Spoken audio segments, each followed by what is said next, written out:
Because, I mean,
Hello everyone and welcome. This is the Silent K, and today we're picking up where we left off last week in a versus match against Gribbly. Still rocking the single monitor setup, and that was the wrong window real quick. There we go. Before we get started, I do want to shout out, we have a new follower on Twitch, actually two new followers on Twitch. We have It's Always Been Fumbles, who got a brief mention at the end of last week's stream, as well as Zayaga. We also have a new member of the Discord. Ukpik Australis has joined us, although suspiciously quiet up until now. No, that's taken care of. Picking up where we left off, we do have Gribbly on the voice chat with us. hello. And just a quick refresher for everyone, we do have two objectives that we were contesting. My defensive objective is over here in Hex, that appears to be 0632, clearly not very well defended at the moment. And the objective that Gribbly is defending is over here in 3710, and I am about 2 turns from capping that one with my King Hippo. For anyone that has forgotten the stats on the King Hippo, it's a 3.5 90 tonner with a 3.5 pilot. Relatively undamaged, looks like it's taken about 10 points of damage to that right arm there, but otherwise untouched. And it carries an autocannon 20 in each arm and 3 large lasers spread out through the torso. We have the custom gunner, which is a 3.53, also with a 3.5 pilot, who has apparently taken a hit already. Also relatively undamaged, looks like it's maybe taken a medium laser to the center torso rear. And that's carrying a plasma rifle and an LB-10X in each arm, as well as 2 medium lasers in the torso for backup. And we have a custom Mark III fire starter, which is the standard 696. It has double heat sinks, and it's replaced one of the flamers with a medium laser and the other flamer with some armor, and half a ton of the machine gun ammo with armor as well. We are currently looking at a concentration of infantry and powered armor units here in the center of the map, which the gunner is trying to engage at range. The fire starter ready to close in if needed, or perhaps head back to contest our objective if he makes a play for it. King Hippo, of course, trying to cross this river to get up here. And you may notice that the graphics are a little different than normal. It seems that the client settings have defaulted to, I guess, probably what Gribbly is using. Yeah, the woods look a little different, the roughs look a little different, the grassland texture is a little more grassy than what I usually play with, but it's fine. I actually kind of like this look. It's a little more realistic. So I think that's, yeah, it's Sarbaxa is right. That said, I think I lost initiative this turn, so I think my first move is going to be with the King Hippo, who is going to make a move across that river. Alright. Eyelash or something in my eye. Load in a simple RN-24 tac nuke with MiG-21 and call it a day. I mean, nukes are banned by the Ares Convention, but there's no telling where this battle is exactly taking place.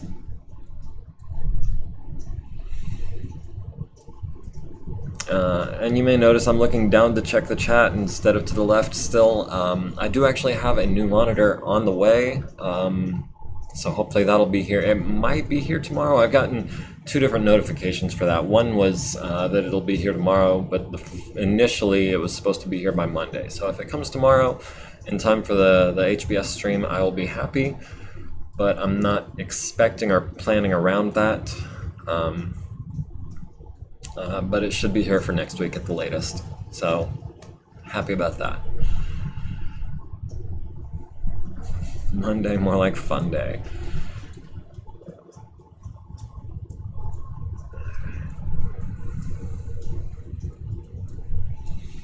Alright, so we've got the Locust running away from the Gunner, which is probably a good move on his part. We've got the Mercury and the Stinger have moved now. The Stinger walked 3 hexes. Not a very defensive move on his part. Let's see, these Nighthawk and the Sirens, I believe they moved 3, yes? Yes, they both have the capability of jumping 3, as does the Purifier. So I don't want to necessarily get too terribly close to them. Purifiers have ER small lasers, which, let me just take a look at that real quick and get an idea of the range that they're capable of putting out. Yeah, they have a 245 range profile, which is interesting. And mimetic armor. Mimetic armor? What effect does the mimetic armor have? It's like a camo sneak suit. Okay, so they're just more difficult to hit? As long as they don't move too far, I think. Ah, okay. Well, I think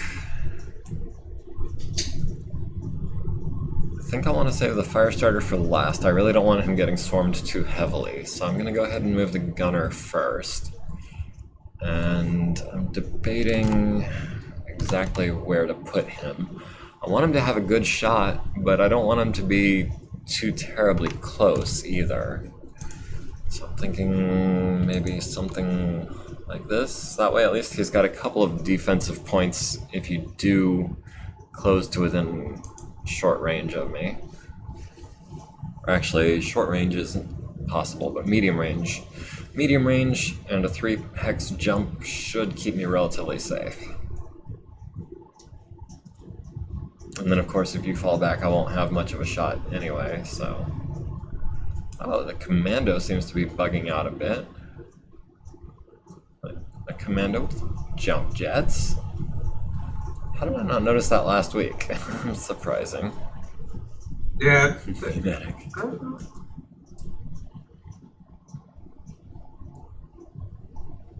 can't remember the origin of that commander. It's one that's available to work late with probably console. Medium laser, 2 can't SRM4s, remember the and background 2 of it. flamers. 694. That's an interesting move profile. I don't think I can name a single other mech with a 694 movement.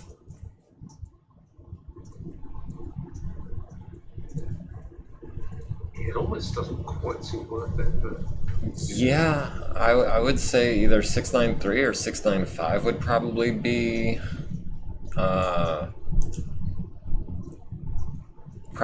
more ideal, more munchkin-y, more min-maxed. But yeah, I would definitely go for like a 695 over a 694 just to get that extra evasion. Or like 466. quite improved jump jets. Yeah. Yeah. Let's see. I had shot someone in the back at one point. Was that the Stinger? I think it was the Stinger had no armor in the back. Yeah. So one well-placed medium laser could well take him out. And I think...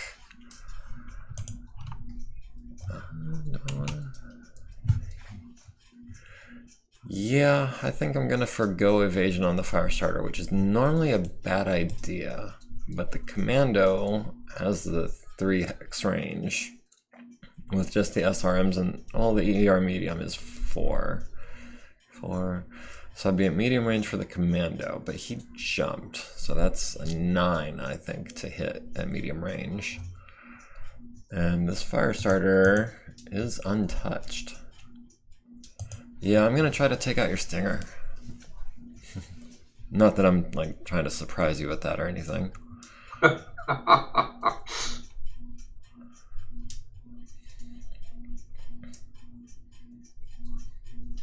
And if the lasers fail to kill you, maybe I can kick you and knock you down and you fall on your back and do the last couple points of damage. Yeah.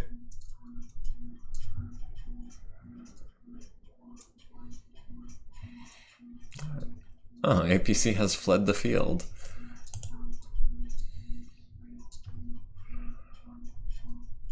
Alright.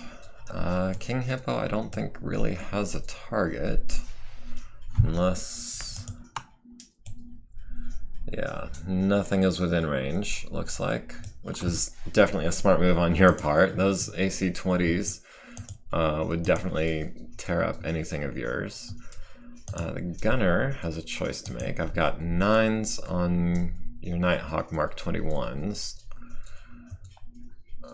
Wait, 9s? I said 9s. It's showing 10s. Oh, because of the stealth.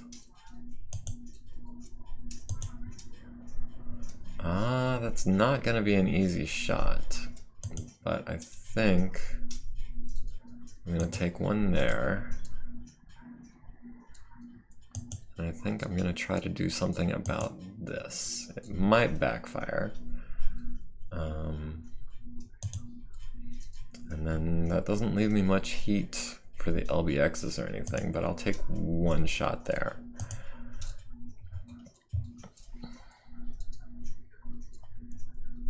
Oh, hang on. I think... let me just check something. Yeah, okay. I thought for a second I had sound off because of something someone said in the comments, but yeah, it looks like audio should be coming through.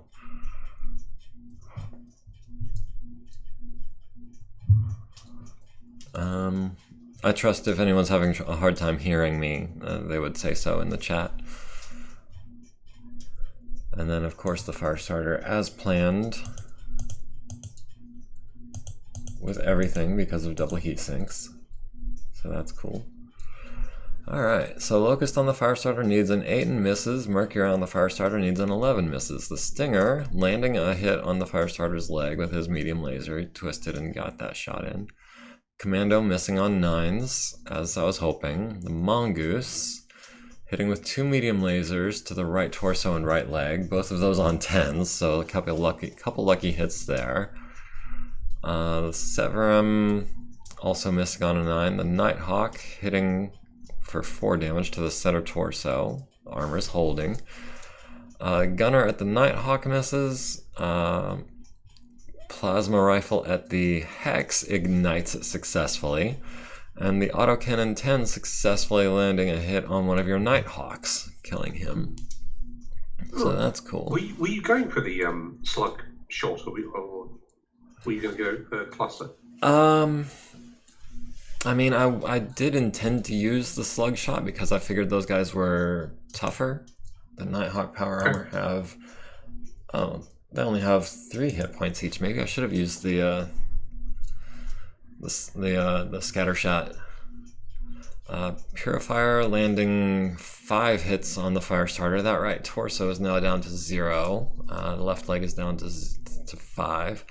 Firestarter getting a hit on the Stinger's center torso rear. So that was exactly what I was hoping would happen. And then Firestarter took 20 plus damage, needs a 7 to stay standing, gets a 9. And with the +1 weight class modifier. Okay. I forgot we were playing with that rule.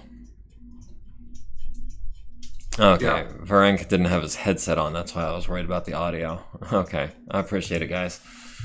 Thanks a lot. And those purifiers now have no choice but to move or they will be on fire. I assume that's a bad thing for them. Powered armor. It is, yes. Yeah. Alright, I physical don't think any of the Word of Blake or the Mana Dominate suits are actually... I don't think there are any fireproof options for them. Which is kind of surprising, I would, because I'm pretty sure proto-mechs have a heat scale like mechs, but battle armor, which is only slightly smaller than a proto-mech, apparently heat sinks just aren't a thing for them. And I'm not going to step on your pilot, I'm going to scoop him up.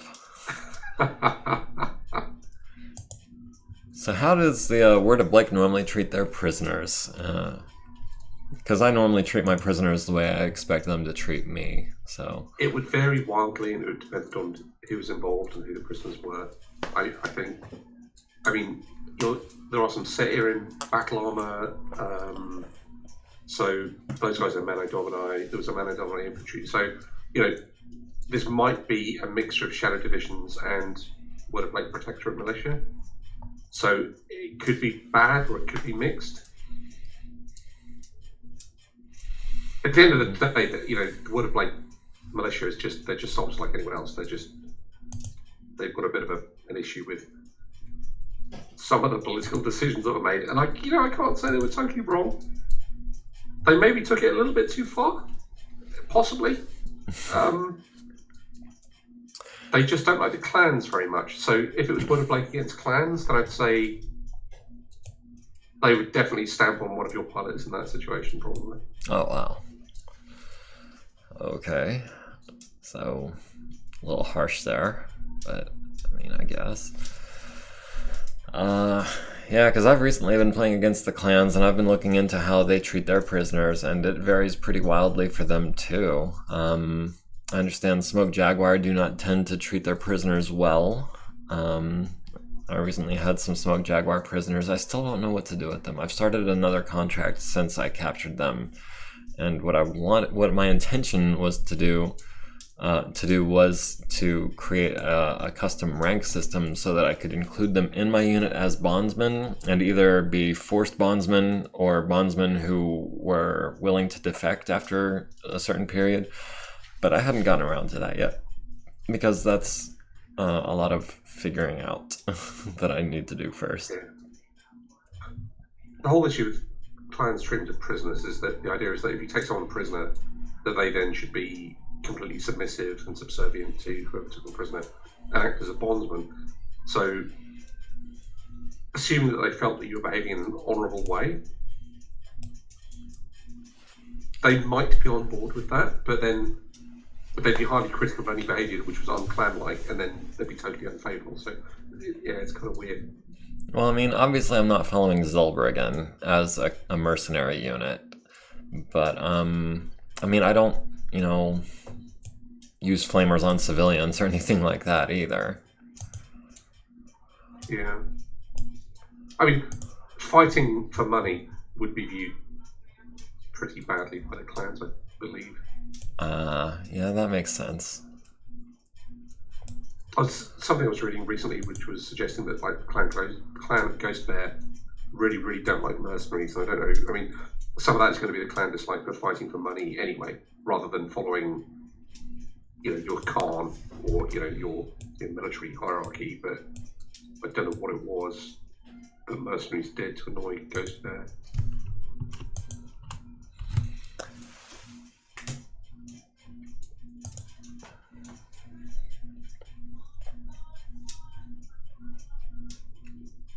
It looks like you're sending all of your light mechs to go try and take on the hippo.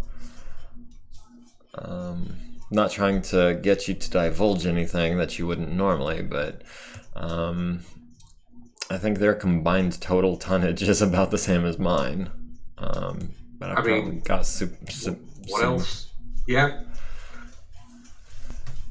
Yeah, because your infantry have got, like, my other two mechs pretty well tied up right now. Let me just refresh my memory real quick. These guys, okay, so they have... Now the, I'm looking at the SETRM, and they've got the SRM-5 one-shot. That little minus next to that. That means that they have fired it, right?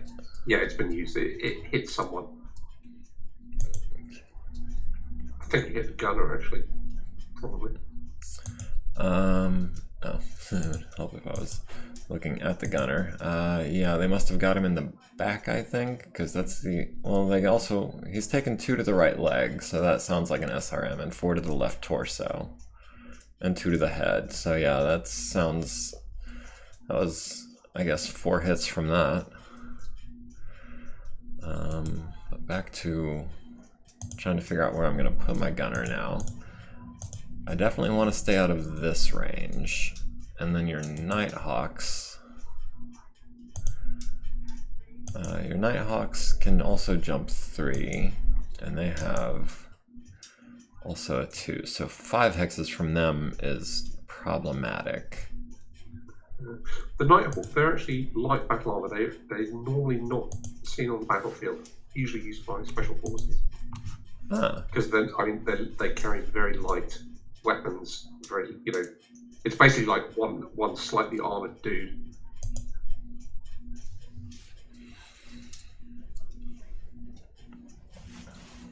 Okay, so I think that's my move, just to keep me from falling into short range of your Nighthawks.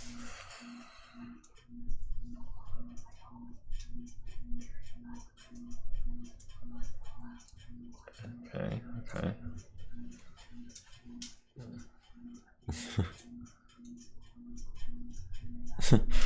King Hippo versus Glass Joe. I do actually have another mech that's a part of the same group of customs that I named the Glass Joel, because it's, I think, I was trying to find the lightest mech I could put 2 Gauss rifles on, and still have a viable mech, and it ended up being slighter on armor than I'm entirely comfortable with. So I wanted it to kind of have that glass cannon kind of sound. That's actually, I think, where the name King Hippo originally came from, was from the Glass Joe reference. Alright, we've got medium range on the Locust. It's not a great shot. Wait. Actually, I came prepared for something like this.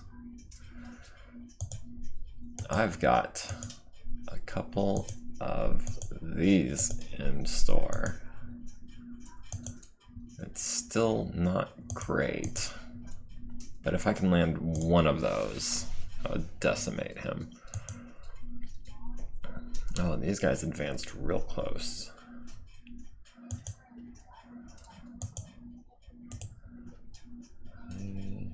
Okay, let me just refresh my memory. I'm less familiar with the battle armor, so I need to keep checking their stats to make sure that I know what I'm shooting at. And this time, I think we're going to try to kill 3 of them and then split the cluster munitions between the remaining 2 is the goal. And of course the Firestarter only really has 1 target, and that's on 12s. And then, since I hate to see heat sinks go to waste, you might as well do some of that. So, Firestarter living up to its name. I saw that that hex change color. All right, so I'm sorry. So I was just laughing. Yeah. Where's Punch Out for the Switch? Good question. They did a Punch Out for the Wii, didn't they? That was motion sensitive. Okay, so Locust landing 2 hits into the King Hippo's back. It's going to be the last chance I hope that you'll have for back shots on him, because next turn he'll be up on land. Commando missing. King Hippo landing his precision shot on the Locust to the right arm. Only a glancing blow, but it still takes out, what is that, 1 of his lasers, it looks like. You can't have much ammo if it's precision for an AC-20. No, it's 2 shots per ton. Okay. So I didn't take a whole lot of that, and you could actually check if you wanted to, so I'll just go ahead and tell you I took 1 ton of precision ammo. That was my entire load of precision ammo just now, but it was worth it. Yeah, it makes sense. No, it's good. Yeah. And then, of course, 15 shots of regular ammo. Mongoose missing the King Hippo on 10s and 9s. The Severum at the gunner, landing 10 points of damage, scattering all about. Looks like the left arm is down to 26, but still at 2 points a pop, 26 is going to last a while. Nighthawk landing a couple hits on the gunner's left leg, down to 32. The Purifier landing a small laser to the left torso and another one to the left arm. Oh my goodness, the gunner's plasma rifle hits each of them for 5. And then an extra point to number 2. And then the other plasma rifle hits and just kills 3 of them outright. And the LBX kills the last 2. So that was an effective strategy. Yep. So lead with the big guns, kill out a couple, and then the LBX ammo concentrates on all the survivors. Firestarter, of course, missing, and then igniting that Hex. Gunner taking 20 points of damage, needs a 4, gets a 6. -2 weight class modifier. That rule might be a little bit broken, especially in this match, because you're not... It's not so much this match, it's just the fact that I've used it before, and I like the idea of it, but it does basically mean that assault mechs just don't fall over.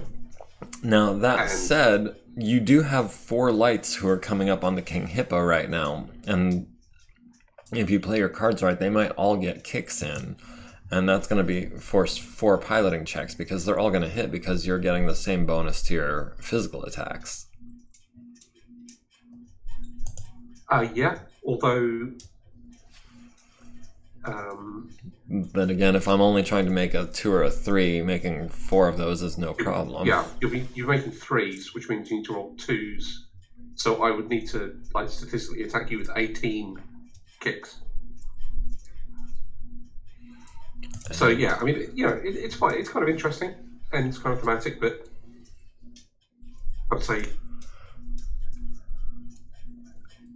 generally it's in a more even mixed game. It's better not to use some of those modifiers.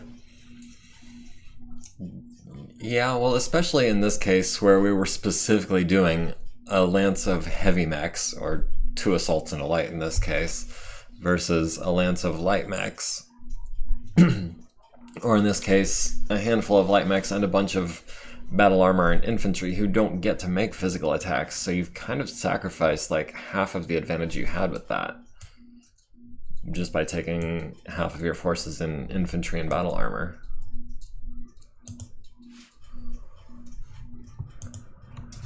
Alright, now let's see if you can get behind me from there. I don't think... Oh, there's a wasp up there.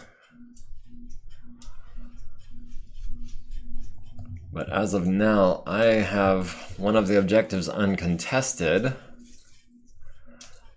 and I'm not aware of you having anyone anywhere near my objective.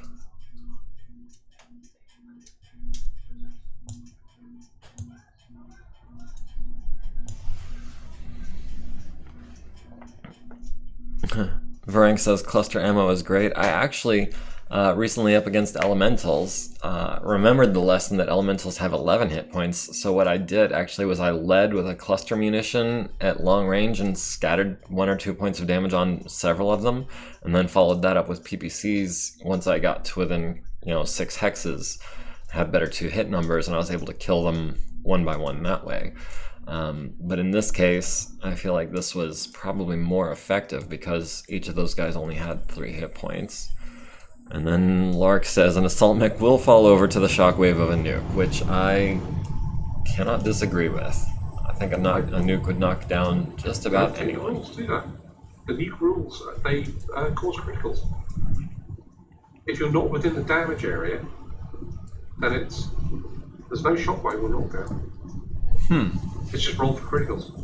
It's not pleasant, but you can do it.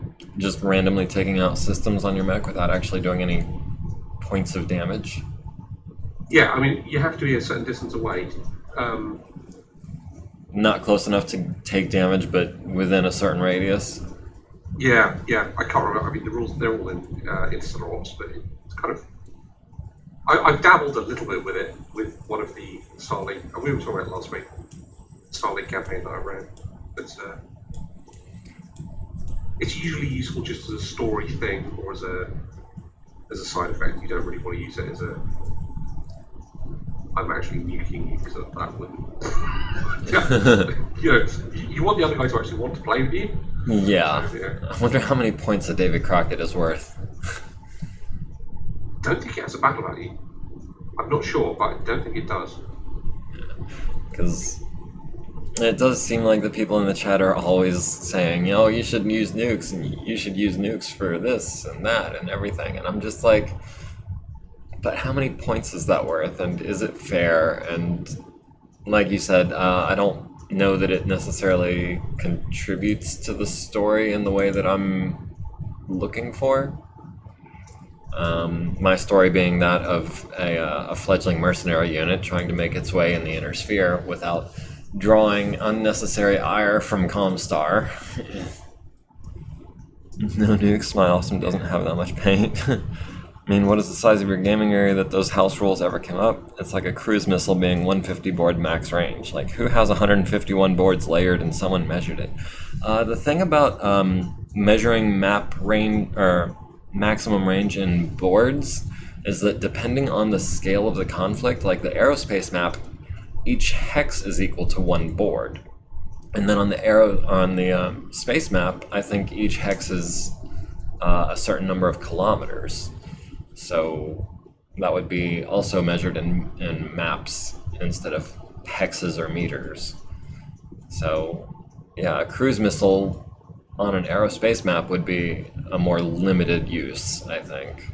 But then again, the space rules, as far as like ballistics and stuff, make a little less sense, I think, because of the effective ranges get really weird when you start looking at capital weapons and things like that. I think nukes are more reasonable in aerospace stuff. But, when you're dealing with greater ranges, yeah, it seems like it would be the case. Yeah. The thing is, there's plenty of stuff in the game. It's definitely open to some abuse. If you use just VTOLs with long-range sniper stuff, that can be quite obnoxious. Some of the aerospace stuff using fuel air bombs, that's fine against the bot, but I would say if you turn up to a friendly game and you're bringing 4 jump bombers with a handful of large fuel air bombs. Yeah, that's not particularly sporting. It's kind of, it's kind of fine if everyone's expecting it, but if you wanted to play a game where you're moving mechs around rather than play having turns where I wait until I get obliterated by bombs, I mean, it's not. Yeah, it really depends on the group you're playing with and the circumstances, I think. And I mean, like you said, in your campaign, the use of a nuke seemed like it was absolutely justified and in character. But if I were playing against someone and they tried to do that, I would seriously consider flipping the table on them. I'd be like, no, that's not the game we're playing. That's not what we're doing here. The campaign actually didn't get as far as the actual invasion of Earth during the virus, which I was looking forward to. But there was, because it was the 902nd Royal Hussars Regiment, which was part of the 13th Army.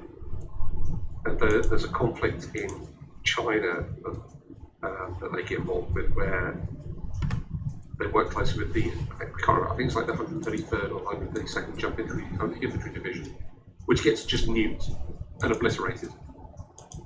And if I'd got as far as running that scenario, I would have had the scenario be, these battle-hardened soldiers that have been fighting. They were young teenagers when they started. They're now 16 or 17 years later, they've fought their way to Earth. They're fighting against the Mars Dragoons.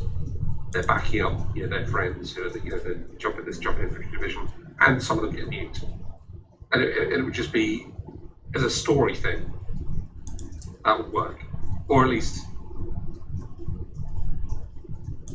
hopefully by that point, if you've shown the players how unpleasant the Civil War is, then it kind of makes sense contextually.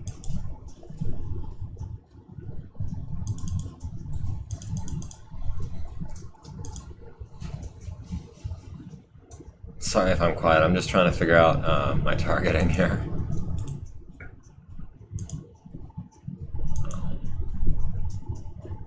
Left is 5 hit points.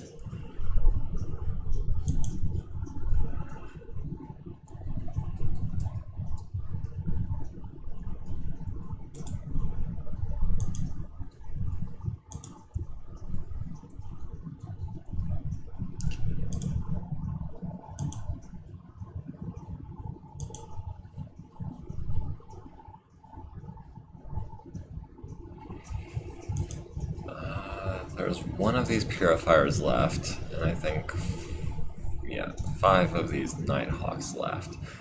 I'm gonna see if I can have a repeat performance with those plasma rifles and hit each guy for 5 damage.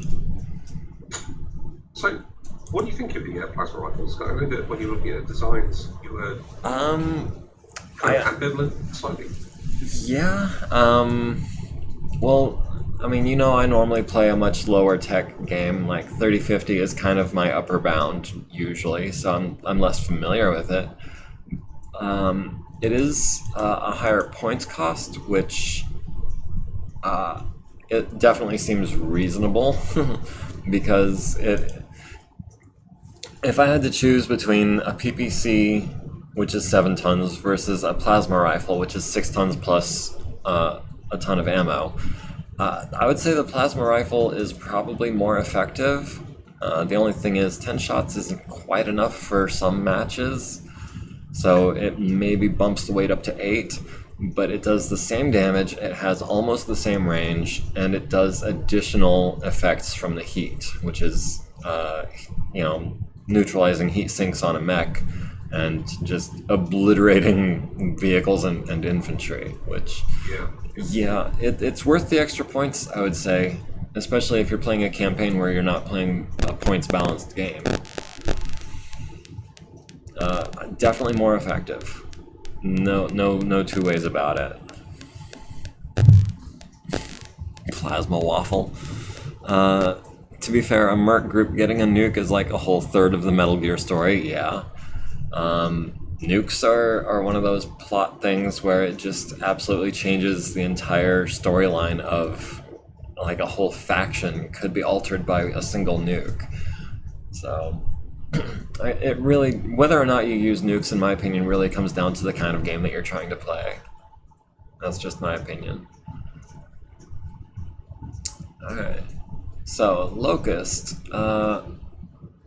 fires his small laser at the King Hippo, even though he's out of range. Was that intentional? It didn't really matter. Yeah. I mean, I was doing that with my machine guns last week just to get the ammo out of the bins. Not that I thought it would make a difference. But, and then my King Hippo firing on your Wasp, taking out that left leg, which works for me. That's practically a plasma or a light PPC off the field now, or at the very least almost neutralized. That light PPC did not quite connect. Same with the MML. Needed a 7, got a 6. Needed a 9, got an 8. That's got to be a little sore. Commando landing a laser to the leg. Mongoose missing on 10s and 9s. The Setram at the Firestarter needing a 12. The Nighthawk landing a couple hits on the gunner to the arms for 2 each. Support laser platoon missing. Purifier landing 3 points to the left torso. Gunner missing both of his shots. So, I mean, I was hoping, but I guess more than I should have been. And the Firestarter also missing. Wasp falls down, takes 2 to the left torso. Needs to make his first consciousness check. Almost goes unconscious. Got a 3. A 2 would have done it. And then Mercury gains 12 heat, sinks 10 heat. Why was he overheating so badly? Had he taken an in? Oh, yes, that's right. I had really messed him up. 2 engine hits. So any moves he's make is gonna exceed his heat sinks. Now it's gonna be next turn he should restart automatically because his heat will drop down to 11, and that's below the threshold. But in the meantime, he just critted out his gyro, so he's not going to be standing back up. Does manage to stay conscious through all of that, and also avoids an ammo explosion. Is he carrying ammo? I thought he was, energy only. I don't think so. Yeah, I was getting the Mercury and the Hermes confused, because I know the Hermes has an autocannon. But yeah, no, your Mercury is energy only. Mongoose is at 4 heat, King Hippo is at 7, which I didn't think I was going to go quite that high. What happened? You got hit with some infernos. Oh, I must have missed that part. I did not notice in the round report that you were shooting infernos at me. Okay, well. So that is going to be a movement modifier for next turn, but not a targeting penalty. Outer Haven Metal Gear plot and Battletech about what happens when a 2-bit merc group one day gets a real nuke. Don't heat up Mercury, kids. Alright, wow, I won the heck out of initiative, and also you're down to 55% of your forces. So...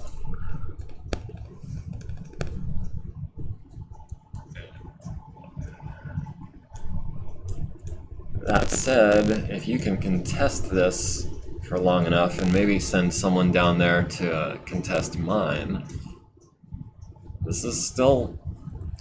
I mean, I would say I'm in the lead, but I also wouldn't say I'm winning. I would say that depending on how this goes, you may well end up pulling out a win still. It's just, I feel like it may be an uphill battle. Oh. Didn't even want to try and get a shot off? Or at least tie up my guns for another turn?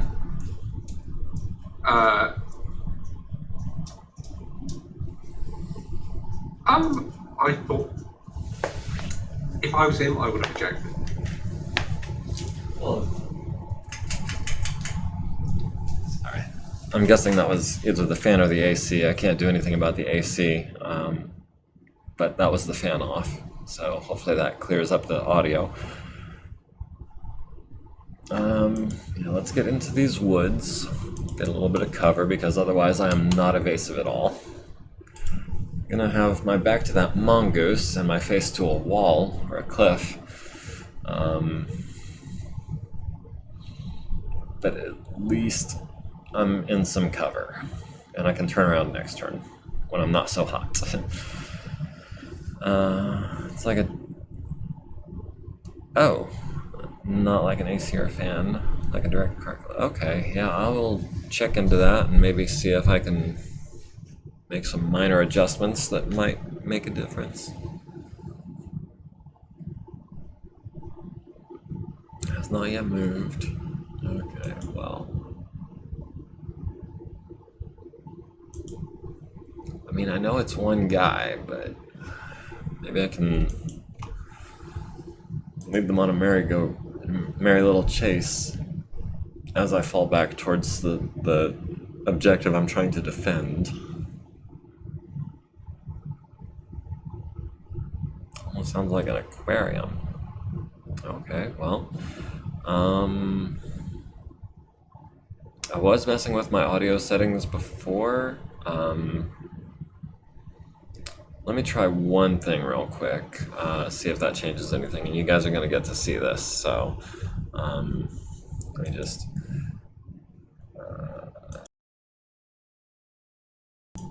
wrong button. Settings, filters, noise suppression, let's bump that up to -50.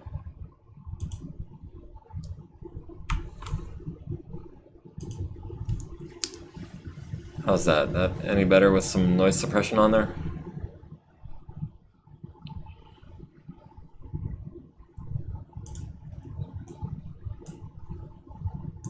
I think it's fine. Don't worry about it. Yeah, I wasn't gonna mess around with it. If that didn't get it, I was gonna just let it be. Oh, there's some more guys. Oh, but like I was saying about your wasp ejecting, if this was a campaign match, I would totally agree. Yes, absolutely eject. But in a versus match like this, where I'm much more of a win at any costs kind of player when I know that there isn't a continuing effect at the end of the match. So right now I've got a mongoose on my tail and a commando in front of me. The wasp has ejected. The Mercury is prone and immobile. So it looks like I'm gonna maybe cool off a little bit with, well, if I take more Infernos this round, I'll still be hot, but maybe a little less hot.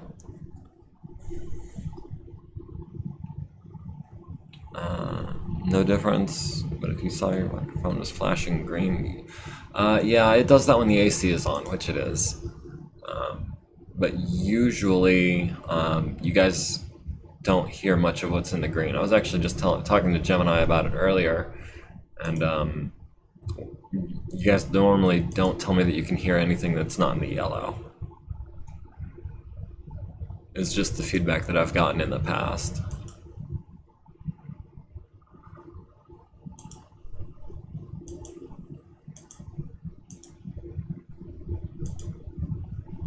Alright, take some 8s on that, and sure, we'll take a couple of 11s as well. Hopefully take out that unit, and let's see what we can do here. 10, 8, 8, and 9. Alright, so the 10 is going to be, I think, our primary target.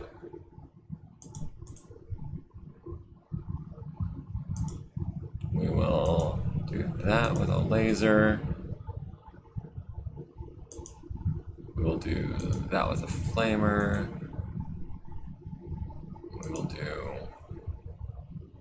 Actually, I think I'm doing this backwards. Let me... Yeah, let me take the easy shot with the lasers. And then...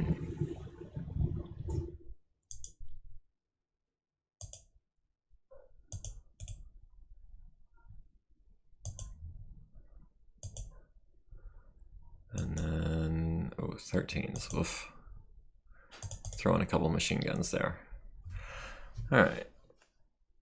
The only solution is to blast the Votom's theme on full to drown it out. Then it just stopped. Yeah, that was the AC kicking off, which is why I thought the noise suppression might help, but apparently I didn't do enough. And I'm sorry, but this is Texas. I'm not turning off my AC for you guys. I'll just be content in knowing that it's not usually a problem, or maybe switch to another mic. I might be able to do that. All right. Well, I'll just keep that in mind for next time and try to find something that works better. All right. Commando missing on 10s. Mongoose hitting on a 10 to the left arm for 5.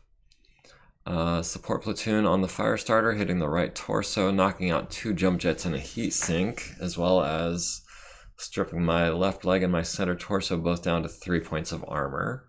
So he is, without that heat sink, he might actually be running a bit hot, because I fired literally everything this turn. King Hippo needing 9s and didn't get any of them, but at least he didn't take any Infernos this round.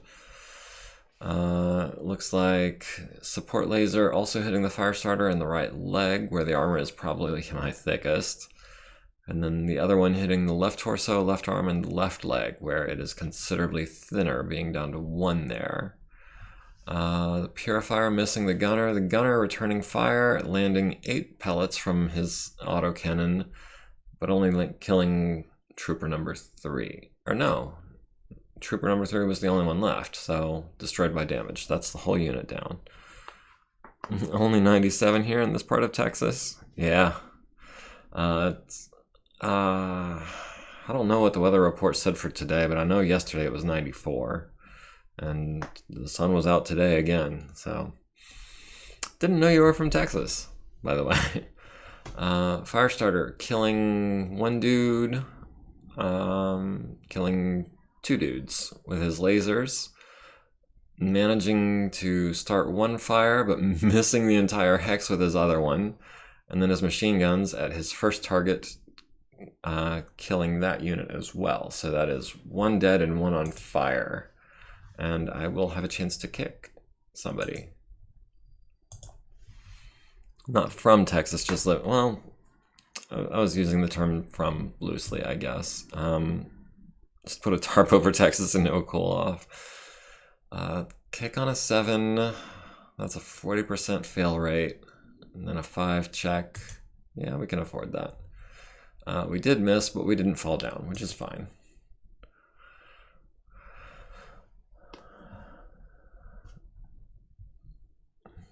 But yeah, I guess when I'm online and someone says that they're in a place, I kind of use that to mean that they are, like, I guess, transmitting from that place, even if they're not, like, from there.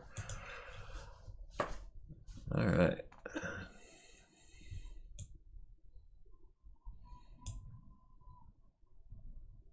So I think you got a win there because it was 49%. I was gonna pretend like I didn't notice. I want this to go on. If you're tired, we can play.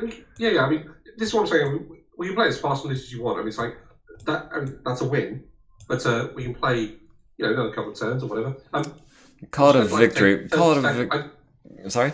Sorry, I just need to step away for like 30 seconds. I'll be right back. Okay, sure. So put a tarp over Texas. It will cool off. If it's anything like that heat dome that's covering the Northwest, or was last I heard, that wouldn't work, because that's acting kind of like a blanket over the whole area. What we need is a giant parasol to block the sun but let the air in to cool it off. Get an air-conditioned dome like Springfield. Just moved to Challengers Deep. I talked to the solar panel people today. Yeah, solar power is really popular in Texas. Plenty of sun. Yeah, plenty of sun. It's something that we've been approached about as well. I'll send you an invite to the Gundam Tech. I'm so excited you drew interest. Yeah, anything giant robots is immediately going to have my interest.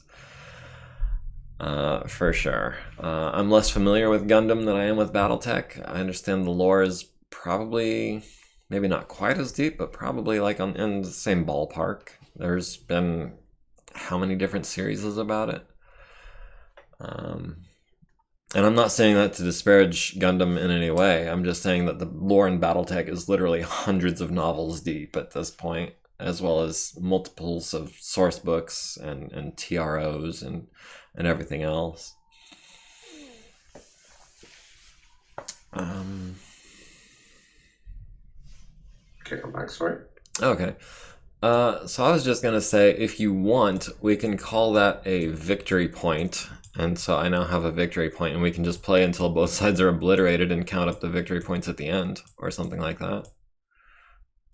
Or, I mean, we've been playing for about an hour today. If you want, we can go ahead and call it there, because, to be honest, with your Mercury unconscious and no gyro, and your Wasp ejected, it's literally just your Mongoose and your Commando against my King Hippo. My Firestarter's doing... It's just a flesh wound. It's just a flesh wound. Just a flesh wound, okay. No, you've won. The game's concluded based upon the rules that we said at the beginning. You've won the game. It hasn't taken very long. I'm quite happy to play another couple of turns, see what happens. Sure. I've got no problem. I mean,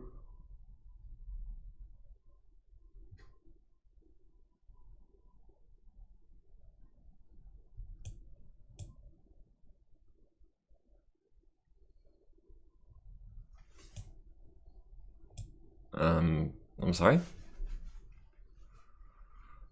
Sorry, no, I was just looking at movement. Oh. Yeah. No, okay, I think it's fine.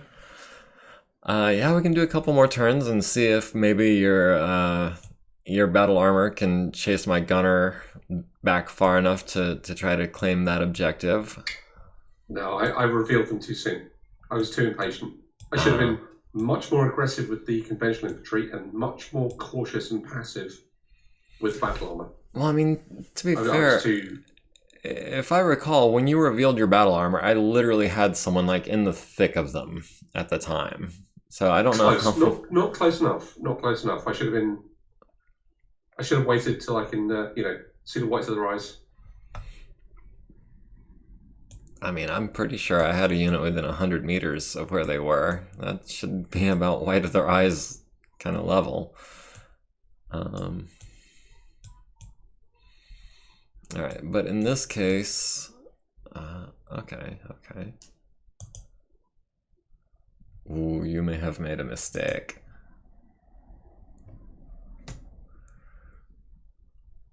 I am going to unload my autocannons on that commando. He was not nearly evasive enough.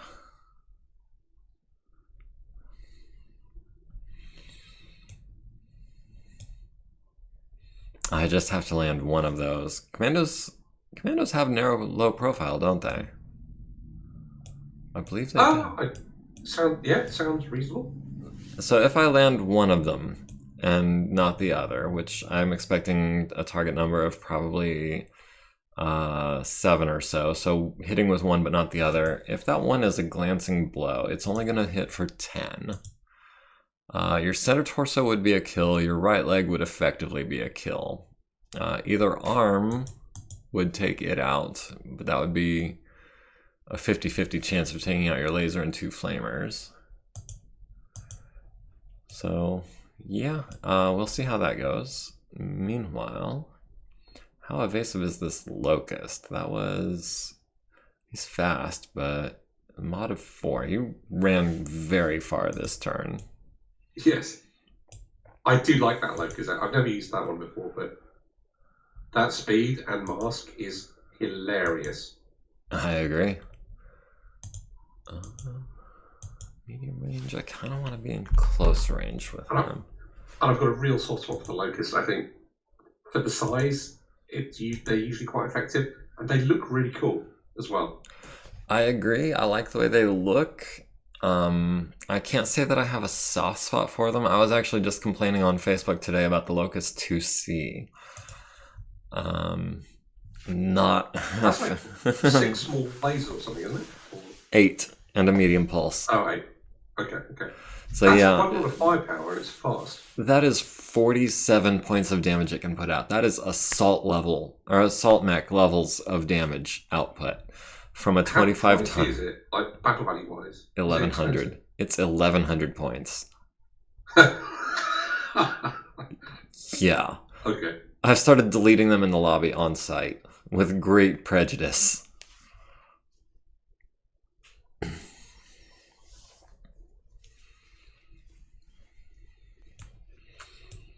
But yeah, I mean, I've been a fan of the Locust especially the aesthetics of it, ever since I read the Grey Death trilogy, which was at a very young age.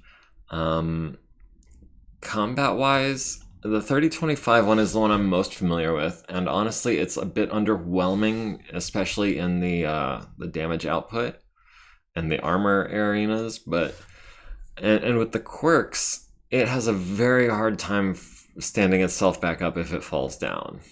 Very, very hard, because it has the cramped cockpit, which is +1, and the minimal arms, which is another +2. Yeah. So a standard 4 or 5 pilot needs an 8 or better to stand up, which is just ridiculous. Yeah, I made that mistake in one of the first MegaMek campaigns I played. I'm pretty sure I salvaged Locust and then I made the mistake of putting 1 or 2 junior, training pilots in there. Like a 4-6 or something? And it was a death sentence. Yeah. As long as it doesn't trip over its own feet, it's good.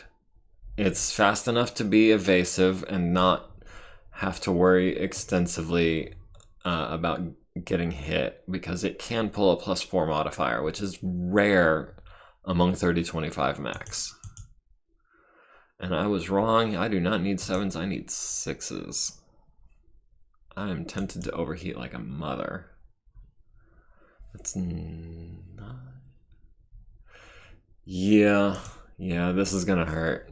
This is gonna hurt a lot. That's a 7. I think I'm gonna go.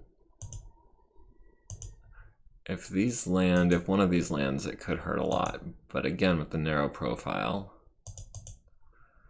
And then over here, 9s, we'll take that shot. Yeah, Lark is commenting about the flea. Like, I've never used really like things like the flea or the annihilator or the hoplite or any of those dragoons style things. I actually recently salvaged a clan annihilator, but it has no head and I can't replace it. So I was excited to try that out with 4 Gauss rifles, but yeah, so that would be the annihilator that was in the Operation Klondike book. There are some really cool variants in that. The flea, if I recall, is a 914 movement. With what I think 1 medium and 1 or 2 smalls, I want to say, or is it 2 mediums? Right. I think there's a variant which has flamers as well. Yeah, I seem to recall. I remember I did the math once, and at least by 3025 tech, you can actually go faster in a 25-ton mech than you can in a 20-ton mech because of the way the engine curves, the exponential growth of the engine weight. You can actually catch the lower end of that scale, and with a 25-tonner, you can get a proportionally better engine than in a 20-tonner. So it always kind of surprised me that I know that the cannon mechs are designed to be less than optimal, but I feel like the Locust being a 20-tonner was kind of a missed opportunity. It could have been a 25-tonner. The Glass Spider. Yeah, Lark. The Glass Spider is actually, the reason why they call it the Galahad is because it's the successor to the Starlink SLDF original Galahad, which was also a 2 Gauss rifle mech. And they're both successors, effectively, to the Rifleman. It's really stupid. Well, in my personal opinion, I find it a bit silly that the Rifleman has anti-air targeting. The clan version of the Galahad, so the Glass Spider, 2 Gauss rifles and anti-air targeting, but the Starlink Intermediate doesn't, which I find a bit silly. But it's a bit slow and it's a bit expensive, but it's murder. Like anti-air targeting and 2 Gauss rifles, you're going to make aerospace fighters absolutely cry if they get hit, because it'll threshold them straight away. Yeah, for sure it will. I've also found LBXs to be super useful against aerospace assets, because in addition to the -1 for using cluster ammunition, they get an extra plus or -2 against aero targets. Yeah, for the flag. Yeah, although I tend to use the Stratops advanced, what is it called? The advanced atmosphere thing. So you don't cause control rolls just by hitting with 1 point. You've got to threshold something for it to make the lawn dart roll. I find that much more reasonable. Yeah, I'm not super familiar with that rule set. I'm not trying to go for control rolls, but against like a lighter, like a 20-25 ton aerospace unit, even the little 1 points of damage, they add up really quick. Oh yeah, or against VTOLs. LBXs against VTOLs are absolute murder. They're perfect. So I see that you have hit my King Hippo with 5 Infernos. That's going to be 10 extra heat. He is not going to be able to turn around next turn. I'm sure he's going to be fine. And then an extra 2 from the Flamer. No, I overheated quite badly. I fired both autocannons and I think 2 of the large lasers. So Lark, you like the giant urban mech then? The imp. What was the third one? There was someone had made small, medium, large, and I forget what the medium was, but it was the urban mech and the imp were the small and the large. Mongoose Going internal on the King Hippo's rear. Firestarter taking 2 to the head, right leg, center torso down to 1, right arm, right torso internal. King Hippo did not hit with either of the autocannons, but did land one of the large lasers, critting out your upper leg and your foot. So that's gonna hurt. You're probably going down at the end of the round. You might even finish destroying that leg for me.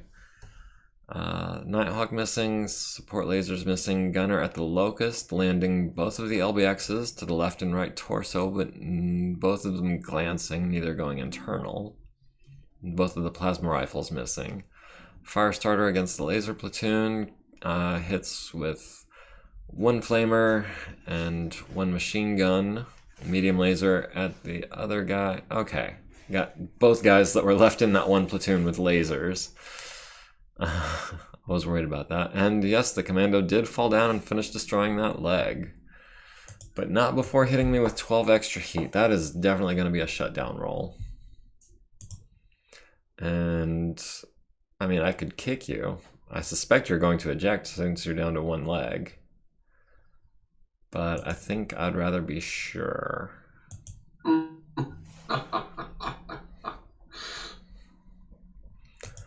And then this is probably going to be a 7, a 6. Yeah, we'll take that.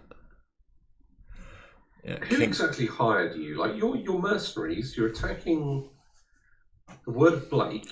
We're playing, theoretically, we're theoretically playing around, like, 3067, 3070 era. Sure. You've probably been hired by Comstar, haven't you? Admit it. I don't know. Also, I don't know that anyone hired me to attack anything. We might be defending an objective that you're trying to attack.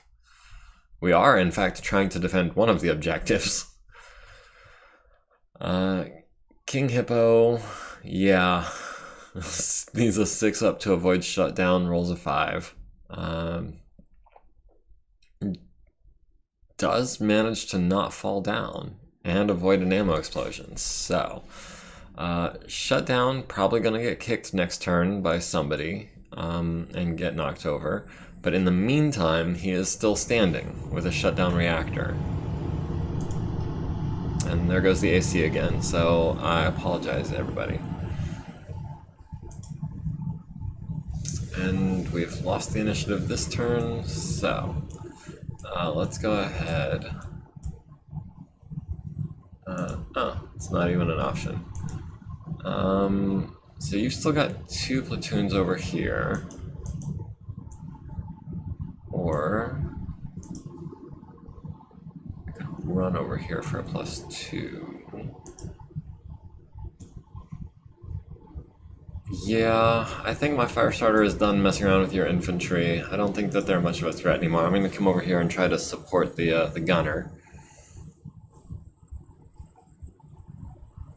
And trust that the Hippo can hold that objective long enough to not get kicked or anything.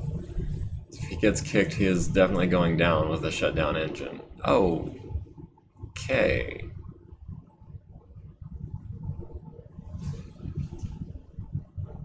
Big shoot happens for big and this is the part where the Wobbies show off they got a nuke.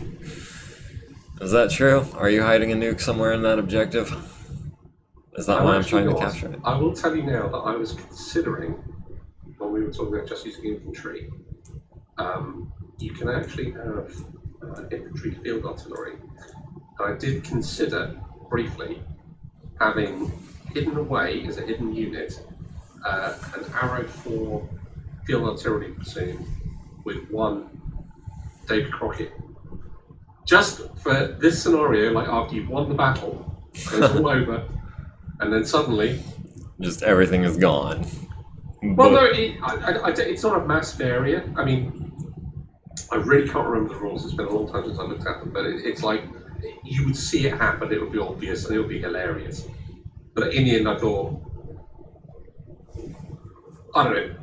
It might have been amusing. It might not have been, or you might, you know. Oh no, that absolutely would have. I would have loved that.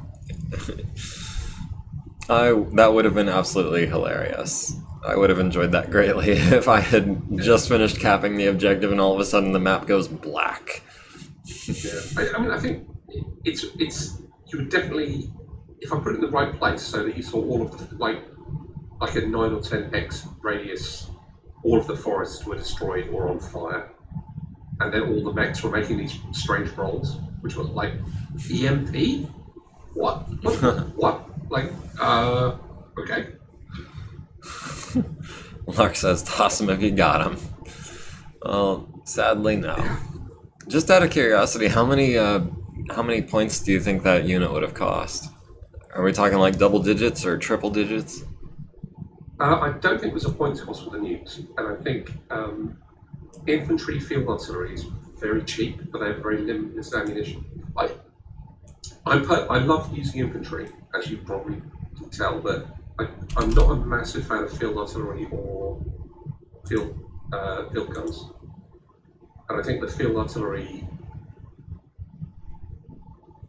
I mean, it's not very flexible, it's very slow, it's got to change firing arcs on low ammo, but it's very cheap.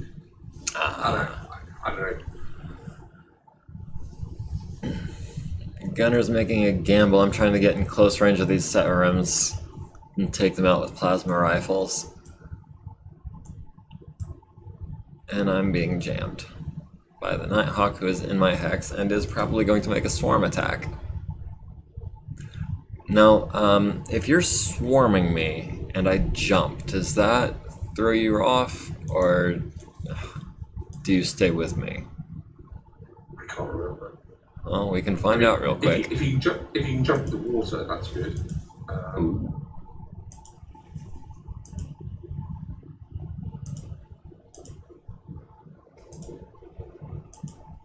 And there goes my last cluster round. Hopefully it does the job. Maybe we can... On a 9, it's doubtful, but it's what I got. I'm a little unhappy that your Locust got behind my Firestarter, but maybe I shouldn't be, because the Firestarter actually, I think, has more armor on his back right now. I laugh at how dumb a Davy Crockett is until I'm grimly reminded that it was a real weapon. Yeah, they also experimented with hand grenade versions. No one could throw it far enough. Alright, so the Locust does miss the Firestarter on 8s, which is kind of a shame for you. The Gunner hits with the plasma rifle, does 5 damage to just about everyone, which kills 2 of them. The LBX kills the 3rd, and the cluster ammo kills number 4.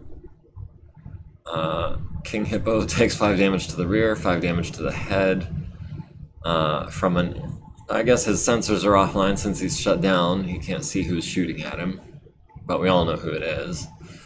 Severim at the Gunner, hitting right torso, right leg, left arm, center torso, down to 19 on that arm, but still holding steady. Missing the Firestarter with both laser platoons. Firestarter does land a hit on the Locust to his good arm for 2 points. Nighthawk does a leg attack at the Gunner, but does not get a crit. Only 4 damage to the right leg. Alright, do I get a +3 for stomping? Yeah, I get a +3 for stomping. I'm not gonna try to make that check. That is... Yeah, that's almost guaranteed I'd be making a piloting skill roll for no reason. And you did not get the kick on the King Hippo, which has now started back up.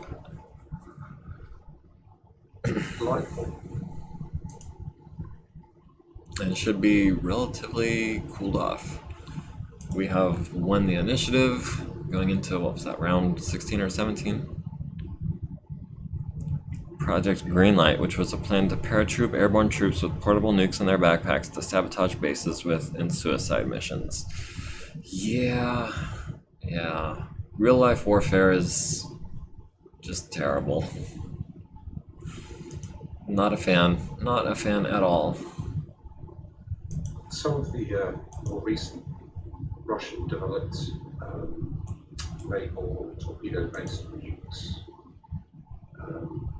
status 6 stuff, designed to just,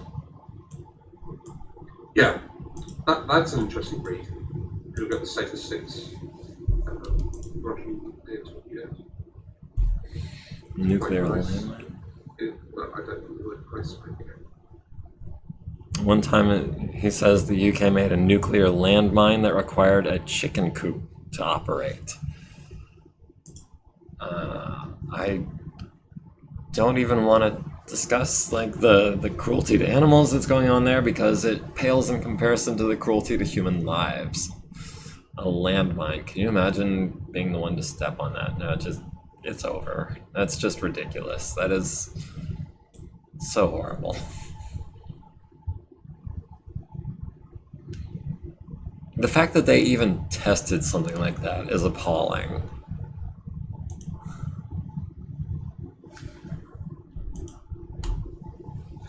I'm not sure there was a. That doesn't sound like it would be something that we tested. I mean, oh, HMS Boat Fixer says he read about that landmine. Well, it's news to me. I had never heard of that kind of thing, but it does sound like something someone would have tried. By the way, welcome to the chat, HMS. I haven't seen much of you lately. It's always a pleasure. Had a long day. I'm sorry to hear that. Hopefully you get a chance to unwind, kick back and relax. We're just wrapping this up. We're actually kind of playing past the bell a little bit, just to see how things would have played out. You see my King Hippo there by the objective. Locust needs a 0 for mask failure. Rolls exceedingly well.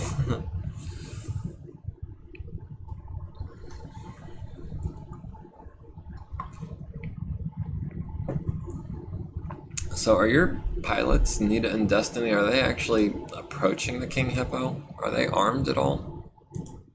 Are they trying to get... they're not armed. They're totally irrelevant. Okay, because normally I would see them fleeing towards the edge of the field, not towards the opponent.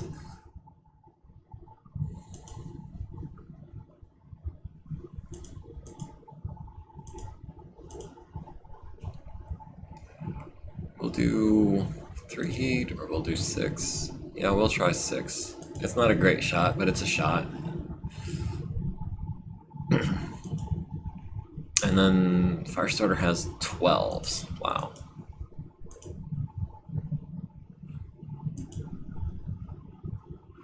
Alright, Locust, landing a hit on the chest where the armor is thickest. Long day is better than a short day. Chicken suicide bomb. Had a power outage that lasted for about a day. Oh, wow. Yeah, that sucks. I'm assuming it's summer where you are. So I imagine things got quite hot. I hope the contents of your fridge are okay. Mongoose.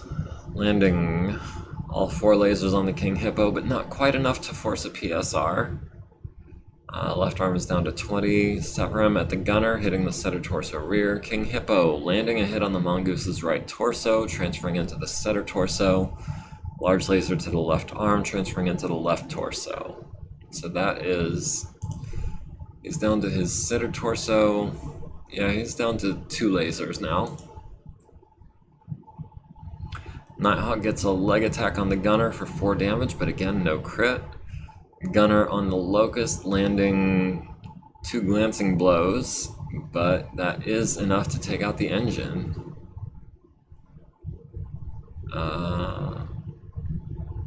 And the Firestarter missing on 12s, obviously. Mongoose does not fall down, surprisingly. Maybe if I kick him in the head, though.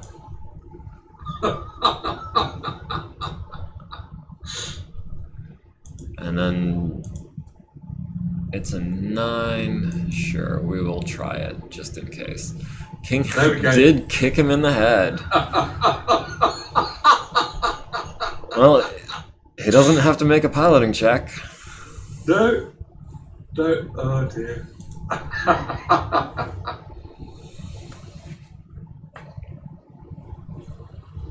All right, so yeah, that is. So you're down to what? 2 infantry squads and 2 damaged battle armor squads. Yeah, we can call it there. I thought we'd play an extra. There was a reasonable amount of time, so I thought we'd play an extra couple rounds. So that was cool. That was quite funny.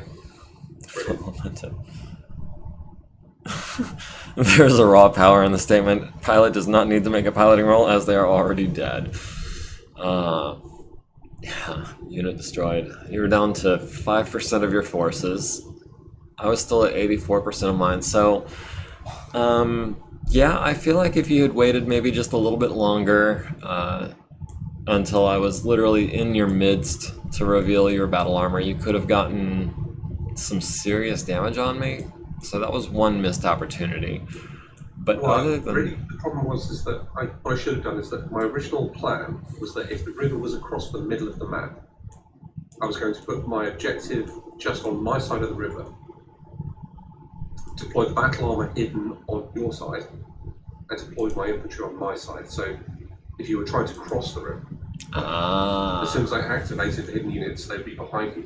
And I got impatient. I mean, again, I put those battle armor in that forested area hidden, and I should have moved the infantry behind them instead of on top of them. Yeah. So it was just, it's just a bit of deployment. Also, I could have focused all of my mechs, all of one of yours as soon as possible, and just tried to, ignore everything else. Just go for that. I don't know. Yeah, if you could have gotten me in that kind of surprise pincher maneuver with the infantry in front and the battle armor behind, especially the hippo and the gunner, those guys, they're not moving more than 5 hexes per turn at best. That's over flat, clear, open terrain in a straight line. And over this kind of terrain, I mean... Fantastic choice with the gunner. Like, as soon as you saw the guys that were there, you really gradually withdraw back and just constantly lay down plasma fire out of infantry range. Brilliant, perfect. So that's exactly the best solution. Stay away from infantry and just hit them from out of their range. Perfect. Yeah, I have definitely learned my lesson about infantry, and actually, the fighting Bulldogs did actually run into a bunch of clan infantry not too long ago, and I was able to put some of those lessons to good use. I was able to kind of corral them and surround them and take them out at range without letting them get too close, because that, I think, is the biggest drawback that infantry face, is the fact that they are not just slow, but generally also shorter range. So if they can be positioned well, they can be very effective. But the trouble is with that is a major drawback, and it comes with the low cost. But hiding them, I think, and more close in kind of terrain, such as like heavily wooded or very hilly areas, gives them a little bit less of a disadvantage because it's harder to shoot them from across the map. Yeah, I think the important thing I found with infantry is really they need to work with something so that they're not just the only things being shot at, and they are relatively short range, so it's going to be, I find them really useful as a backstop for a long-ranged lance. So, that lance makes contact, it's using PPCs or LRMs or whatever. The opponent may want to close these short-range weapons, but if they do, the infantry's got short-range firepower.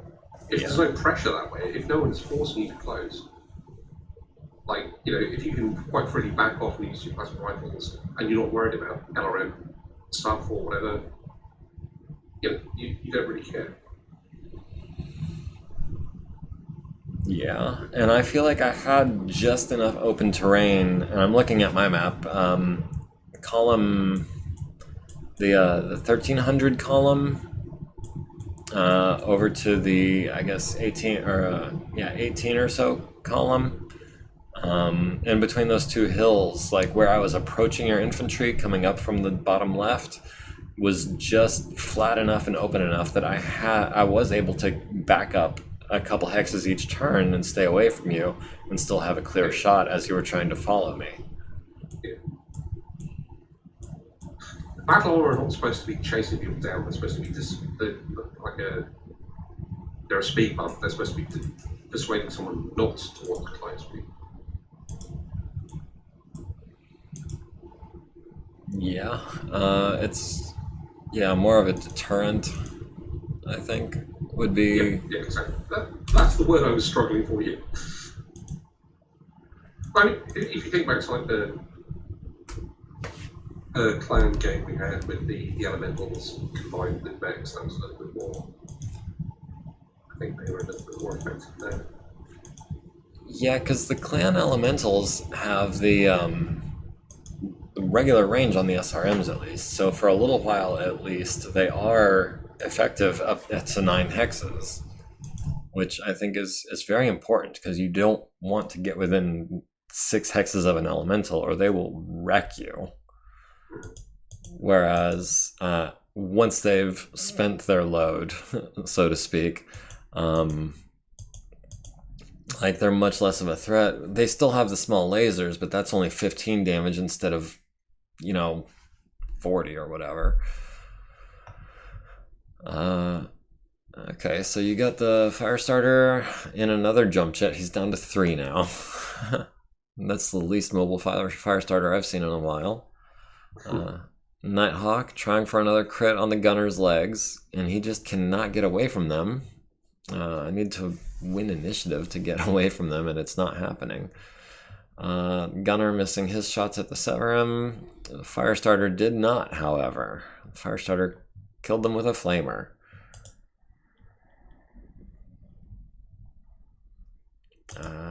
Do I want to try to kick on a 13? No, thank you.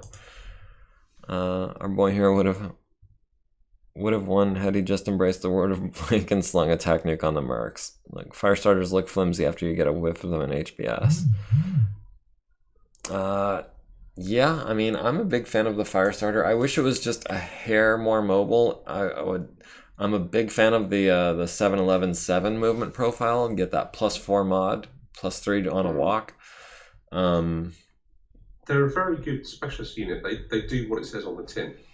Well, I mean, like, mine is modified to where it has 2 less flamers and half a ton less ammo, and it replaces that with a medium laser and enough heat sinks to use them and an extra 1.5 tons of armor.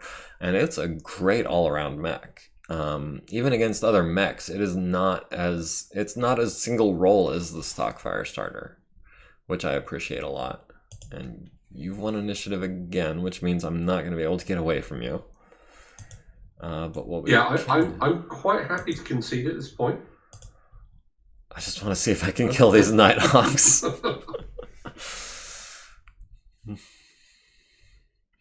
But yeah, in HBS, the Firestarter is much more of a threat on account of the fact that it can overheat pretty much anything in an instant, and that's immediately doing internal damage. Now the next episode, Lamb Battle. That could be interesting. I've tried using LAMs, and I've had a hard time getting them to work quite right, as far as like changing modes and having the mobility. And I think part of that is because I don't own the rulebook that explains wing and ground effect movement, so I don't really know how they're supposed to work. I'm just kind of messing around and seeing if I can find something that works by clicking random buttons, essentially. And it hasn't gone particularly well. Yeah, I think what I was saying the other day, for the next game, I'd like to try a slightly larger scale company on company battle, but with the reduced visibility. Okay. Instead of using a bigger map, just we use a nice big map anyway, but have it so that the visual range is like dusk or dawn, 15 hexes. So scouting becomes an issue, and have the map big enough that that's, and also use a mixture of vehicles, mechs, VTOLs, aerospace, artillery, full combined arms kind of thing. Get a little more fog of war going on. Yeah, precisely, exactly. Yeah. Yeah, that could be really interesting. I would enjoy, uh, excuse me, I would enjoy something like that. Uh, I feel like I need more practice with artillery and VTOLs and stuff like that because I don't uh, really understand the strategy behind those as well as I would like. Of course, I missed the kick. But here we are going into round 23, and you just got that one little guy left. Or well, I guess. I'm quite happy to surrender at this point. That's totally fine. All right, all right. If you want to do something else, I'm happy to do something else. If you want to, yeah, whatever. I think this is this is gone. It's a little ridiculous at this point. I appreciate your sportsmanship, though, letting me try to kill that one last guy. So you want to do a company on company match? Yeah. And I assume you mean like a reinforced company where it's like 3 lances of mechs plus vehicles in support? Or would you want to do like 1 lance of mechs, 1 lance of vehicles, 1 lance of support? Oh no, I mean, so I put together a sample. Let me put something on Discord for you to look at, and then you can see what I'm talking about. Give me like 20 seconds. Hang on.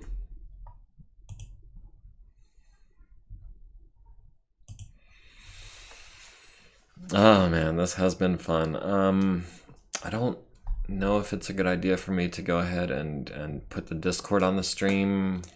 There might be like personal information on there. I don't want to look at this dude writing and taking notes. I'll put it on there, then you can describe it. Hang on, give me a sec.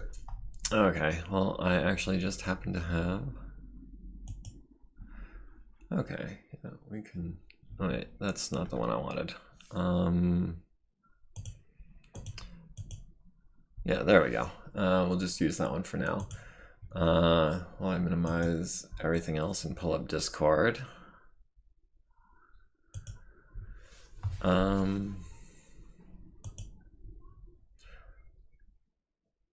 Oh wow! I just saw the picture that you posted of all of your guys shooting at my fire starter. Yeah. It's interesting. Yeah, that's a classic sort of oh shit, the fire starter landed right next to us. What are we gonna do? And it's infantry, so yeah, that's gonna be rough. I mean, to be fair, I mean, if he didn't have the movement modifier that he had, it would have been much rougher on him. He took some damage, but landing next to 4 platoons with support lasers, that's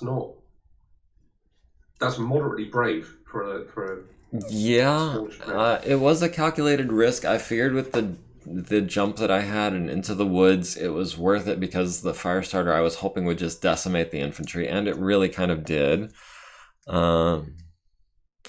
Yeah, I know the starting soon screen is up now. I just did that to hide my screen because I've... Well, let me just... yeah, I guess I don't see any reason not to... let me just... yeah, we can go with this one again. And then minimize this and pull up Discord. This is the picture that I had mentioned of all of his infantry attacking my fire starter. If I had thought of it, there were a couple points where maybe... Because what you didn't see, Gribbly, from my side, was the fire starter was basically copying all of those arrows in the opposite order, or in the opposite direction. Because he fired his lasers at one of your guys, his machine guns at someone else, and then flamers at different hexes as well. So he really was just kind of spraying everywhere, everything. And he was pretty effective. I mean, that was a good choice of a unit, and he did the job correctly. Okay, so... Oh, and I have been invited to join the Gundam Tech official server as well. I'm going to hold off on that for right now, and I'm going to concentrate on this pie chart. which has 18,000 BV of mechs, which is, I'm guessing, either 2 or 3 lances.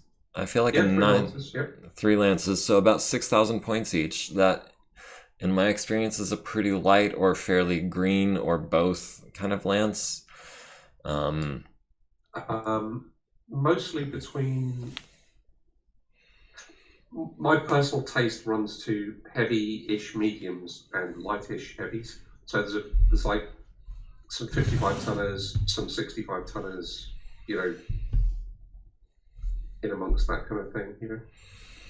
Yeah. And then you've got 5,000 points of aerospace fighters, 2,000 points of VTOLs. What do you mean by air defense? Is that like flak cannons? No comment. See, that's classified. I can't tell you. I see. Okay. 1,400 points of artillery, 1,100 points of infantry. Since we're on the subject, let me just pull up 49.2. And I don't know if you're watching the stream right now or if you're just in the chat, but I'm going to pull up what the Fighting Bulldogs are currently assembled with. And never mind those save file names. We just kind of went through some stuff with the clans.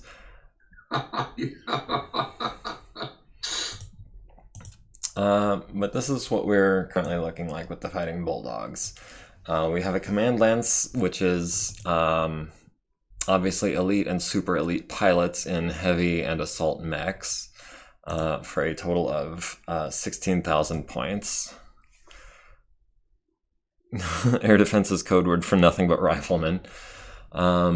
We recently actually added a third company of mechs to our forces, but we've got Alpha Company, which is a battle lance, which is all elite and veteran pilots for a total of why is that 330 tons? That should be, right, because there was a glitch. There should be an enforcer in this lance as well. That should be 380 tons. Okay. We've got a recon lance, which is basically my best pilots, the Sakina and the Henrique, which have custom mechs named after them because they both have weapon specialist medium laser. And so, of course, she's got a Jenner with 7 medium lasers and a Phoenix Hawk with 7 medium lasers. And we have started incorporating some clan tech into these, including this Mark V Assassin with an XL engine, double heat sinks, Endo and Pharaoh. There is actually another one of these in the works that incorporates clan tech. Yeah, I really lucked out with these 2 pilots getting the medium laser specialist, and Sakina actually was a 1-4 pilot when we recruited her way back in the day, back in 3046, early 3046. So she's improved a bit, and I've made her a squad leader, and she's actually invested most of her points into tactics, strategy, and leadership since then. And then we've got a training lance, which is worth 10,000 BV, and that's a heavy lance. Again, 2 elites, a veteran, and the 2 green trainees. All of them custom. One thing that I kind of have a problem with is a couple of my pilots have this ballistic gunnery specialization, which you may have seen, or no, you wouldn't have seen. This guy, Markopolis, has the gunnery specialization. So I made sure to put him in something with an LBX, but it really kind of hurts his effectiveness that the lasers and the SRM get that +1 penalty. So I was trying to avoid that with McClellan, so when I was building him a Blackjack, I went as heavy into ballistic weapons as I could, and I couldn't find any way to get a 45 tonner with multiple autocannons. So I went with 1 autocannon and a bunch of machine guns. It's only been in 1 mission so far, but it was against infantry, and it did exceedingly well.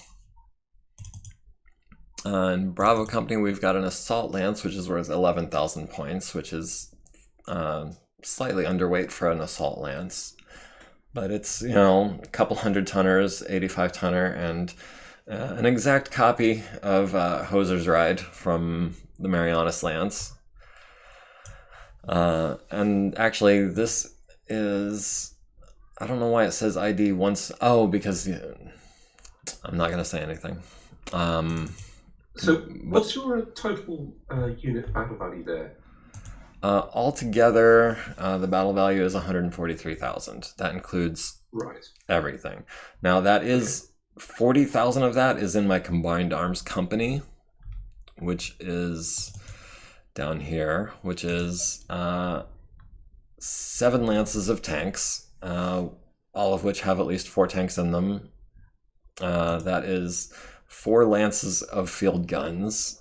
That is 3 lances of artillery, and a lance of combat engineers and special ops infantry, which is separate from most of the infantry, which are over here in the rear echelon, which is, again, a lance of conventional infantry, a lance of jump infantry, motorized and mechanized. Is this, in total, is this about 2 battalions worth? That's about how I figure it, yeah. Yeah, 6 companies, yeah, okay. Because it's quite a lot of artillery for 6 companies. Well, I just pick it up when it becomes available. Oh yeah, sure. No, it's just I'm just observing the mixture. Yeah. And actually, we could have more mechs if we wanted. We could actually have several more lances of mechs. Let me just sort these by skill level. You'll notice that all of the mech warriors that I have in use are elite or veteran, except for a couple of regulars and a couple of greens that are trainees. But I have a ton of regular mech warriors on tap that are not being used.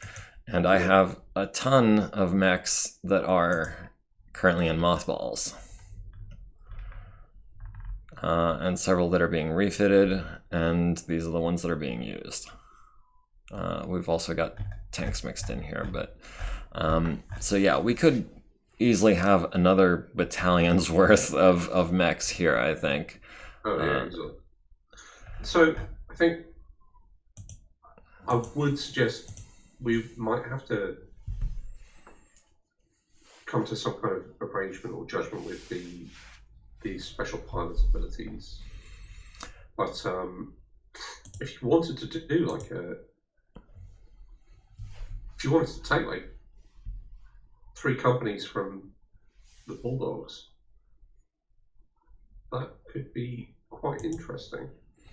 I mean, that would be... I hadn't gotten to Charlie Company, the most recent company. The C3 Network Lance is currently being built. It's going to be a very long time before that's finished, and then the Enforcer Lance is only 6,000, and the Light Scout Lance is only 5,000. So Charlie Company is the lightest of the 3 at just under 12,000, which is less than my Command Lance. The C3 battle value gets very squirrely. I'm sure it does, but I thought I would try it out and see how it works, since they became available in January 1st. But if you'll notice, what is it? Here it is. The Crab C3 has another 30,000 minutes of work. The Hermes C3 has another 15,000 minutes of work. The Jenner C3 has 40,000 of work. And there was a Panther and an Orion C3. And those are going to be, again, those are like months from being ready at 30,000 minutes. And that hasn't been rolled yet. And it will fail the roll because it's like a 14 plus. So those are pretty major overhauls, and it's going to be a while before those see action. But in the meantime, yeah, I wanted to try and test that out a little bit and see how that worked, and see if maybe I could make that work effectively. But then we only have 2 aerospace fighters, which basically haven't seen any combat. I recruited both of them at their current skill levels. But yeah, I could read them. Okay. Yeah, they came on the unit market. I was like, that's a 100-tonner. Sure, I've got millions to spare. I'm saving up for a dropship right now, actually. Between the last couple of contracts, I've tried finding one, but I keep failing the roll. So Yeah. We did actually salvage a drop ship. It ended up costing us about 250 million C-bills from our contract. It was a clan tech. It was a lion, and that's where Lion, fantastic. They're brilliant. Yeah, they The are. lions are fantastic. That is where we got actually almost all of these lovely clan tech weapons that we're using. A bunch of ER larges, a bunch of ER mediums, a bunch of LRMs, 15s and 20s mainly. So yeah, we've also salvaged a couple of clan mechs. You can see, I forget what the 20 tonner was. The 25 tonners was a couple of locusts and I think a mongoose. And we actually, I think we did actually, well, let me see here. The Annihilator, we fixed it all up except for the head, which we do not have access to, which is kind of a sticking point right now. I would love to be fielding 4 Gauss rifles. Why don't you have access to that? Because it's clan tech. I can't buy it. I haven't found another 100. The Annihilator is not clan tech. This one is? It'll be mixed tech, but the structure should be in sphere. Well, let me just. Oh, it says clan. That's not. I mean, it's not letting me get it. Maybe I've missed something. I do have the checkbox for acquired clan tech parts turned off. I wasn't aware that there were any Annihilators which actually had clan endosteel, because the clans did have some Annihilators, but they were Starly hero. They pulled them out of the Orion caches, They're not clan tech. Well, maybe I could use GM mode to give myself a head. Or at least... Yeah, I wonder... Annihilator C. Okay.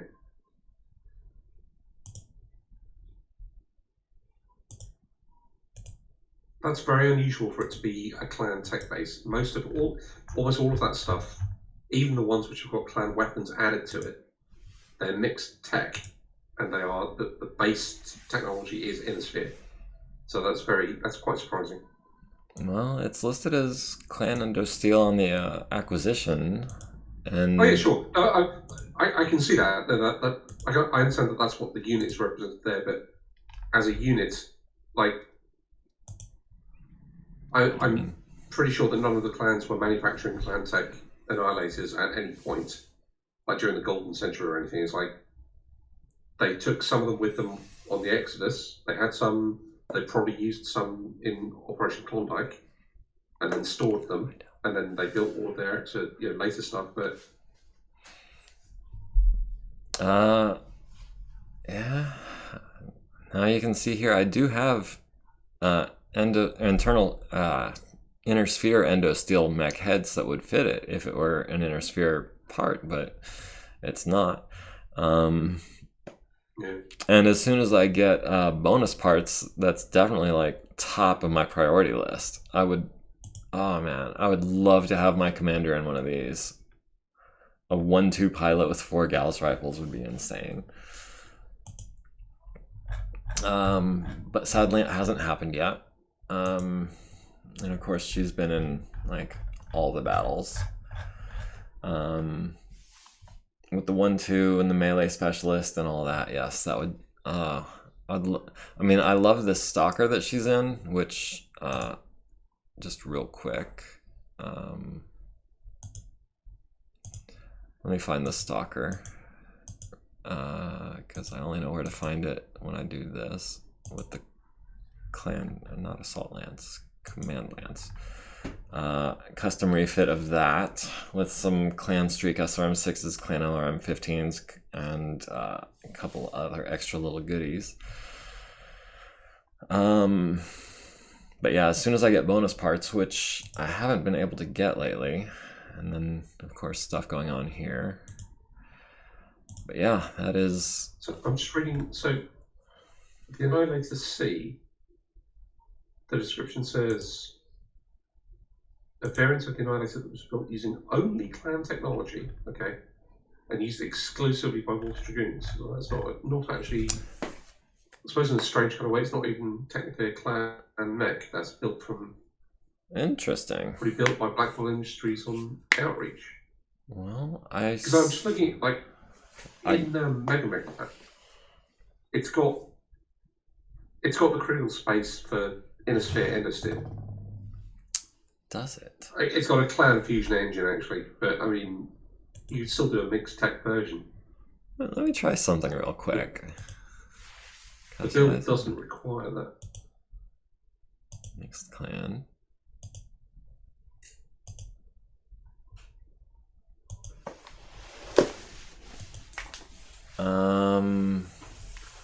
Looking at it in MechLab, it doesn't look like I'm getting enough crits. It looks like I'm 6 shy.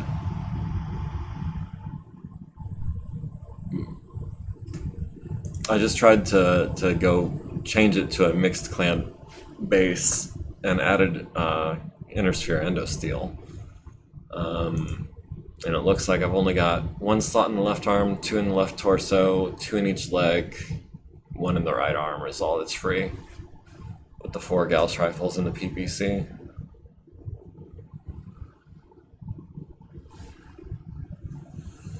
Oh, it's not the Ultra 10.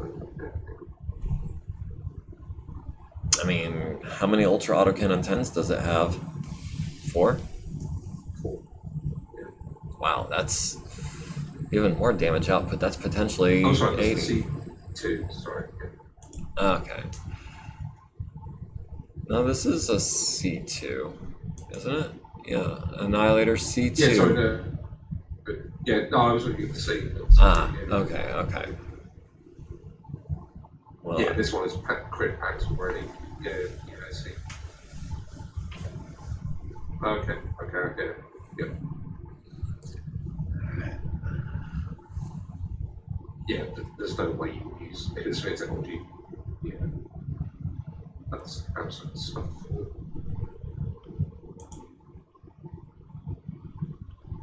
It's got a lot of ammo. It's what? It's got a lot of ammo. Yeah, it does. It looks like about 20 shots per.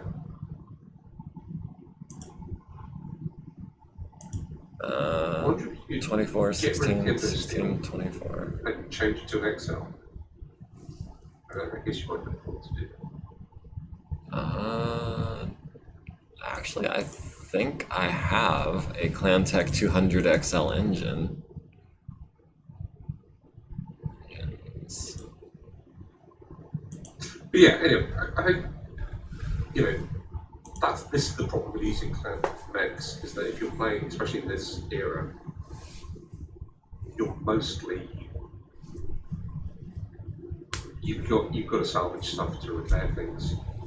Yeah, that's a big part of it, is that all of my clan tech has come from things that I've encountered. I think sort of post 3060 or post 3080, I'm quite a few like turning on the option to buy clan tech with like a +3 availability debuff. I could see that, because I think that's what it worked out to be roughly equivalent to what the benefits would be in that sort of time. And it's quite punitive. I mean, you're not going to buy anything particularly sexy with that, but you'll get ammo, get armor. Might be able to buy engines or something. Yeah, armor is another big limiting factor for me. Right now, I think I've got about 138 points of ClanTech Ferrofibrous to use. Which, I mean, obviously that's not enough spare armor to really field any kind of force of clan mechs. As soon as they meet their first contact, I'm gonna run out of spare armor. See, the worst thing is that when you look at the skill level of your techs, do any of them have clan technology, what's it called, familiarity? I was actually saving up for that with a couple of my elites, Gavin and Yakumo. The thing is, And I had to go back to a previous version of Mech HQ to check this out, but it's actually not available to my text just from the regular menu. It is available in the edit mode. Okay.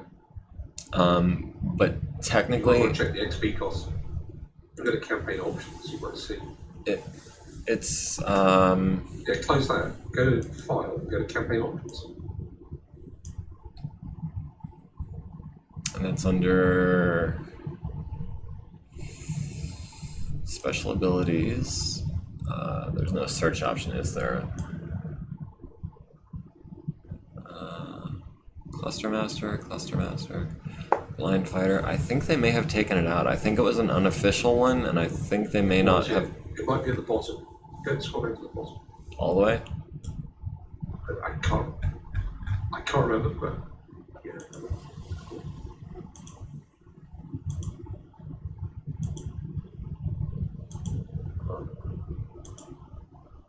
If you scroll back up to the top, click add. Sorry, I'm watching the stream, but there is a delay, so I'm. Clan Tech Knowledge. Yeah, add. Yeah, that. Yeah, there we go. And that was 40 points, I believe, right? And that's what I remember. It's been a little while since I checked. Oh, I have no idea. I've almost never used it because it's like the penalties piece in Clan Tech and trying to, like, before you have this ability, asking a tech, even an elite one, to actually maintain a clan unit, it's like Okay. It's totally unreasonable. It's like it just disintegrates. You're much better selling it off before the quality drops through the floor. Yeah, that's why I put that Annihilator in mothballs. If you'll excuse me for just a second, I'm going to go ahead and end the stream, and then I have something I need to take care of quite badly. I don't know if you can tell the way I'm dancing, but Yeah. thank you everyone for joining us. I appreciate it. Like, comment, follow, subscribe, join the community. Be like Zayaga.